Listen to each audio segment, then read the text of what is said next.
Algumas coisas aqui para você melhorar a sua didática e a clareza da sua comunicação na hora de produzir conteúdo. Número um, roteirizar. Eu acho que não dá para você querer roteirizar 100% do seu conteúdo, porque você roteirizar as coisas faz com que a produção fique mais lenta do que deveria. E muitas vezes ela leva algumas pessoas na armadilha de nunca fazer ou demorar muito para colocar em prática, porque está planejando e roteirizando demais, sendo que para algo ficar bom, para um conteúdo ficar bom, não basta só o roteiro ficar bom, mas tem a prática de executar aquele roteiro também. Então, algumas pessoas que têm uma tendência a roteirizar demais, às vezes elas acabam não tendo a exposição prática necessária para ficarem boas em executar aquele roteiro. Entretanto, o ato de você roteirizar um conteúdo, ele consiste em você estar praticando, pegar os seus pensamentos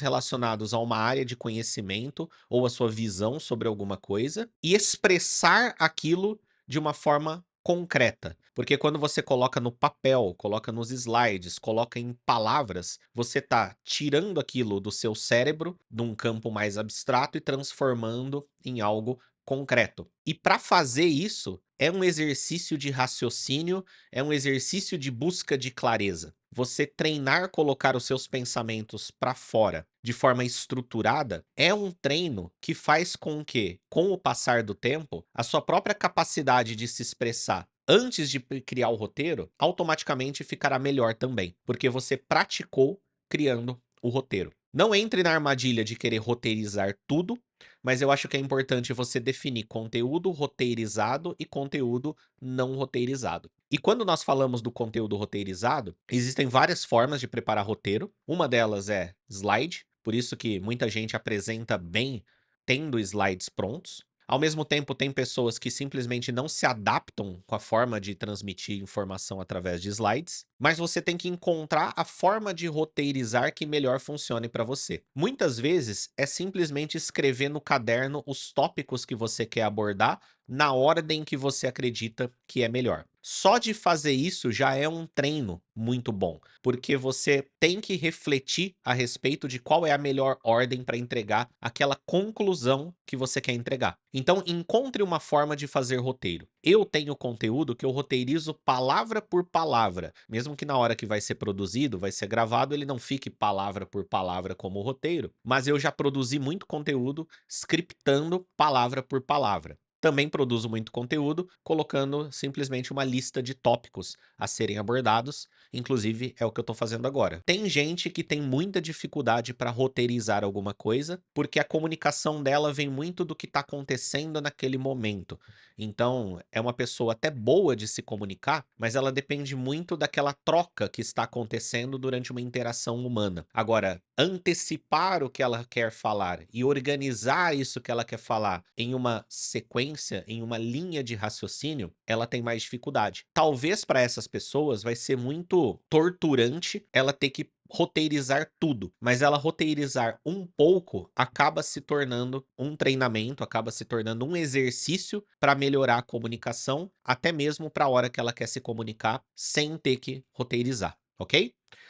Número 2, modelagem. É extremamente importante você ter referências de pessoas que você acompanha, que você assiste e que você se identifica tanto com o jeito delas se comunicar, que você consegue se imaginar sendo igual. Então eu, por exemplo, tenho as minhas referências de comunicadores na internet, pessoas que eu vejo elas fazendo vídeos, eu vejo elas falando, vejo elas fazendo live e vejo, olha, tem um estilo que eu me identifico muito e eu consigo, assim, se eu ser muito parecido com essa pessoa em vários aspectos, eu não tô deixando de ser eu, porque eu já sou parecido com ela em vários aspectos. Mas ela tem elementos de comunicação ali que eu admiro, que eu acho bom e eu tô constantemente modelando. Nesse aspecto, é importante você procurar pessoas que não sejam do mesmo nicho que você, justamente para você não se tornar uma cópia de um concorrente seu, ou uma cópia de um outro produtor de conteúdo, produtor de informação da mesma área que você, e você é só aquele que está tentando ser igual ele. Então,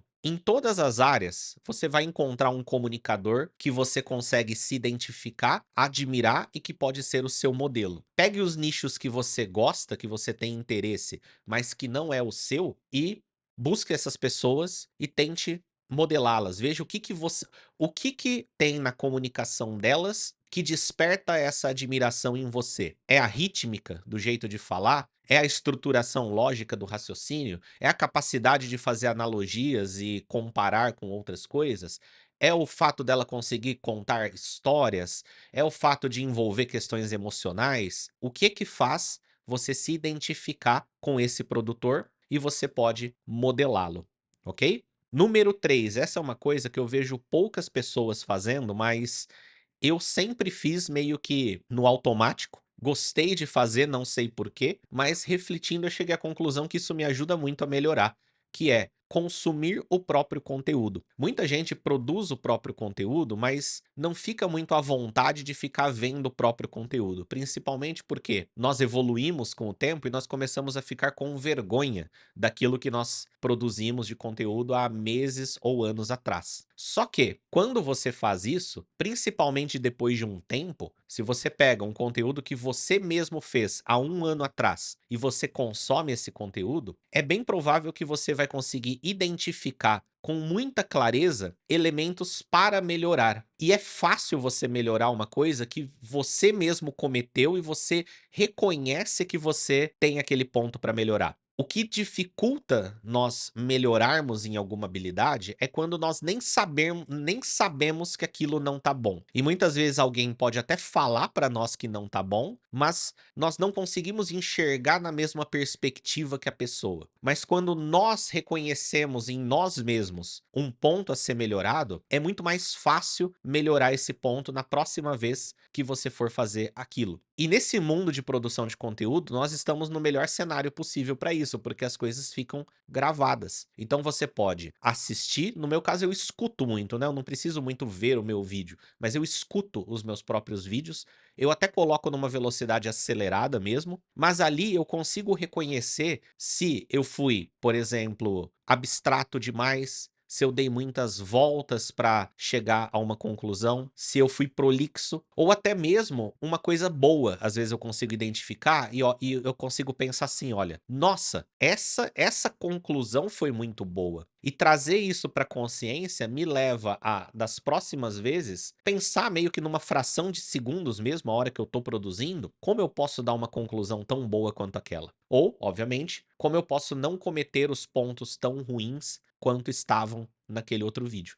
Então, terceiro ponto, né? Consumir o seu próprio conteúdo. E outra coisa que eu falo muito para concluir, o último elemento aqui, é você vigiar o seu uso de termos técnicos. Uma das coisas que mais faz com que a comunicação de alguém que está ensinando e está compartilhando não seja tão didática é o fato dela usar terminologias que só quem é um especialista entende. E isso envolve, claro, uma clareza a respeito de com quem você está falando, qual que é o nível de conhecimento naquela área que a pessoa que está te ouvindo tem, mas a maioria dos especialistas em um assunto tem o hábito de usar termos técnicos, gírias, jargões de uma área, sem nem perceber que estão usando mais. Sem nem perceber que aquilo é uma palavra ou uma expressão que precisa ser explicada para um leigo entender. E ele usa isso automaticamente, e isso automaticamente dificulta a comunicação dele. Uma coisa que eu gosto de fazer é, sempre que eu uso um termo técnico, eu busco ter uma explicação curta sobre aquele termo técnico. Por exemplo, no meu nicho, eu ensino japonês. Japonês, além de ser um outro idioma, quando eu estou falando sobre ele com leigos, existem termos técnicos do nicho que eu não posso partir do princípio que o leigo saiba. Por exemplo, os sistemas de escrita do japonês, cada um tem um nome. Um deles se chama kanji. Eu não posso conversar com você que é leigo no assunto e falar, inclusive no meu curso nós ensinamos os kanjis.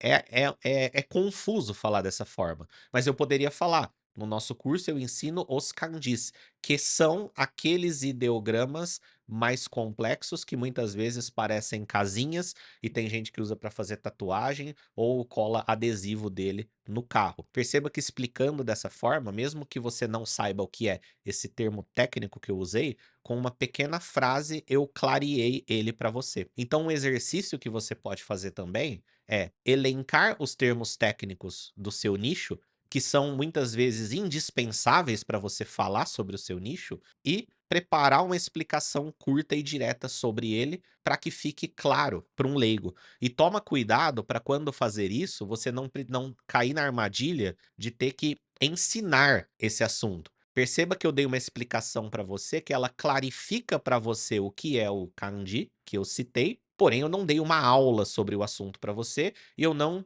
desfoquei do que eu estava falando para ensinar para você o que é esse termo técnico, que é outra armadilha que muitas pessoas caem quando estão produzindo conteúdo ou se comunicando, que é pegar um elemento e desfocar indo a fundo nesse elemento, que era só uma pecinha da comunicação que vinha antes, da linha de raciocínio que vinha antes, ok? Então, roteirizar, exercício de fazer roteiro, ao mesmo tempo que você não precisa roteirizar tudo, não precisa e não deve roteirizar tudo. Modelagem, procurar um comunicador que você se identifica, preferencialmente de outro nicho, para você modelar aspectos da comunicação dele que faz com que você o admire. Consumo do seu próprio conteúdo e vigiar o uso de termos técnicos. E dentro disso, preparar explicações curtas e bem didáticas sobre os termos técnicos que são inevitáveis de serem usados. Comenta aí dizendo o que você achou.